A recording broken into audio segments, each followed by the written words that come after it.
Hello everyone. तो आज मैं द लेजेंडरी मॉन्स्टर एम्पायर के पार्ट 4 को एक्सप्लेन करने वाली हूँ। पार्ट 4 की शुरुआत में हमें रिवर का सीन दिखाया जाता है, जहाँ पर लू शाओयू और लिन फैंग बकेट्स लेकर आते हैं और दोनों अपने अपने बकेट्स में पानी भरते हैं। पानी भरने के बाद लू शाओयू लिन फैंग को बोलता है क्यों ना एक मैच हो जाए, देखते हैं कौन सबसे जल्दी बकेट्स को लेकर जाता है, और ये बोलकर वो वहाँ से दौड़ते हुए जाने लगता है। तो दूसरी ओर लिन फैंग भी अपनी पानी की बकेट्स उठाता है और दौड़ते हुए वहाँ से जाने लगता है। बट लू शाओयू को देखते हुए बोलता है नहीं, मैं लू शाओयू से पहले नहीं जाऊंगा, और ये सोचकर वो लू शाओयू के पीछे पीछे जाने लगता है। और फिर वो लोग विलेज पहुंचते हैं, जहां सबसे पहले लू शाओयू पहुंचता है और बकेट्स नीचे रख देता है। उसके बाद लिन फैंग पहुंचता है और बकेट का पानी टैंक में डालने लगता है, जिसे देखकर लू शाओयू बोलता है लिन फैंग तुम कहां से इतना फास्ट रनिंग करना सीखे, मैंने तो रनिंग टेक्निक का यूज किया था जो मिस्टर लिन ताओ ने मुझे सिखाया था, पर फिर भी तुम मेरे इतने क्लोज आ गए थे।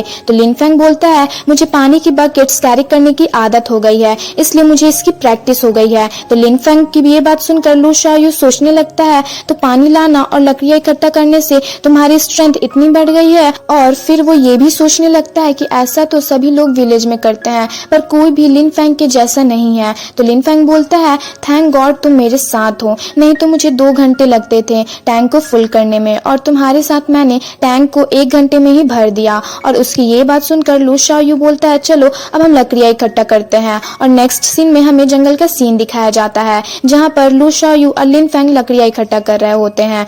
तो शाओयू लिन फैंग को बोलता है तो ये है तुम्हारा होल्डिंग स्पॉट, तुम तो अपनी लाइफ फ्रीली जीते होगे। तो लिन फैंग बोलता है क्या सच में?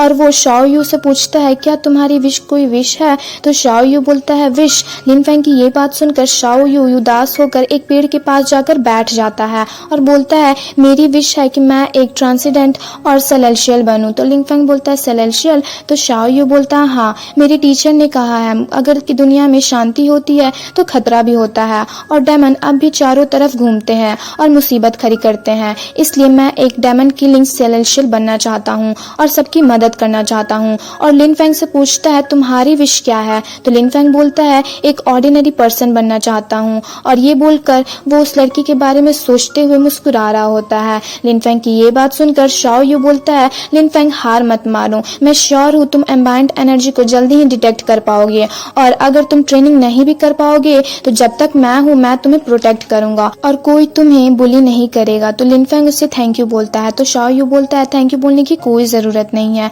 हम बेस्ट फ्रेंड्स हैं। तो लिन फैंग बोलता है हाँ बेस्ट फ्रेंड्स। तो शाओयू बोलता है वैसे लिन फैंग मैं सेलेशियल टेक्निक के बारे में जानता हूँ, चलो मैं तुम्हें सिखाता हूँ। तो लिन फैंग बोलता है सेलेशियल टेक्निक? तो लू शाओयू बोलता है हाँ, पर ये किसी को बताना मत, मिस्टर ताओ ने मुझे ये सीक्रेटली बताया है, इसे फंडामेंटल चांट कहते हैं। एक बार ये हो जाए तो तुम अपने एसेंस को रिफाइन कर सकते हो और फाउंडेशन स्टेज में पहुंच जाओगे और एक सेलेशियल जैसे माइट बन जाओगे। तो लिन फैंग बोलता है ये फाउंडेशन स्टेज क्या है? तो शाओयू बोलता है मैं श्योर तो नहीं हूँ, पर मेरे टीचर ने कहा था मार्शल आर्टिस्ट की ट्रेनिंग 3 फेसेस में डिवाइडेड होती है, बॉडी, बोन एंड मैरो। अगर तुम मैरो फेस के हाईएस्ट लेवल में पहुंच जाओगे तो तुम्हें सुपर ह्यूमन जैसी स्ट्रेंथ आ जाएगी, तो तुम माउंटेन्स एंड ओशंस में ट्रेवल कर सकते हो और लिंगर्स एंड वॉल्स से फाइट भी कर सकते हो।